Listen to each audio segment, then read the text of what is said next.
What are IP claims when dropshipping on Amazon? IP claims are very similar to Vero. If you've ever dropshipped on eBay or anything like that, eBay has the eBay Vero program, which is like verified rights owner.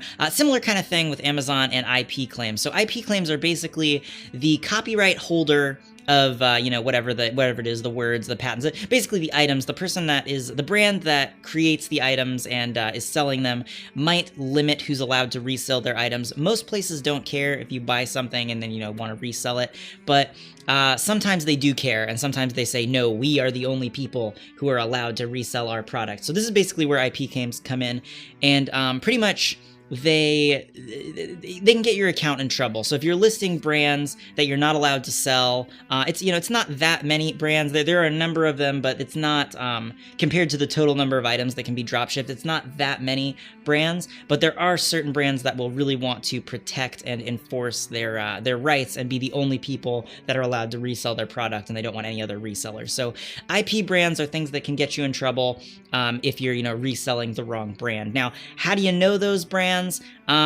Doesn't really actually matter if you're using Reprice Hub, which is what I strongly suggest using. It's a tool that helps you basically list your items more quickly to Amazon, and then also updates the stock. It's always looking at the stock, and like, say, for example, I don't know, this plant right here, right? Say this plant is available from your supplier and it costs 10 bucks, and then over here you're listing it on Amazon at a markup. Say you're selling it for 20 bucks or something like that.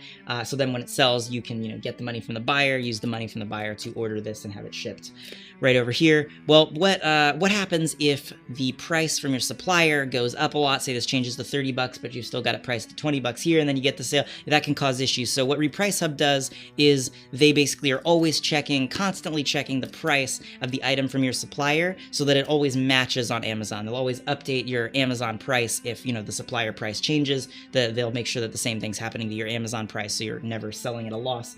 So that's what Reprice Hub does. But then one of the added benefits is that when you are listing an item using Reprice Hub, they automatically scan any items that you list to see if it contains one of those bad brands. If the item that you're listing is from a brand that is not allowed to be dropshipped, then they just automatically will block it for you. They'll be like, hey, this item isn't safe, so we prevented it from being listed. If you want to list it anyway, you can go ahead and do that, but it's very not recommended, and by default, Reprice Hub is going to protect you from all that stuff. So there are other ways that people will do if they're not using Reprice Hub. They'll use like pulling up a spreadsheet and then trying to look through these brands lists, but that takes a lot more time. And one great thing, and why I recommend using Reprice Hub, is because they block all those brands for you, which just saves you an extra step when you're doing your product research, because you just take the item, put it in, and it's automatically blocked. Whereas other price trackers and price monitors don't do that right now at the moment. So I think that's a pretty good overview of what IP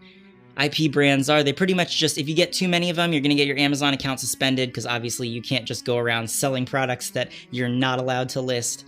So yeah, you want to stay safe from those, not list IP brands, and if you're using Reprice Hub, you're protected from like 99% of them. So it shouldn't be much of an issue if you're using Reprice Hub to list like I recommend.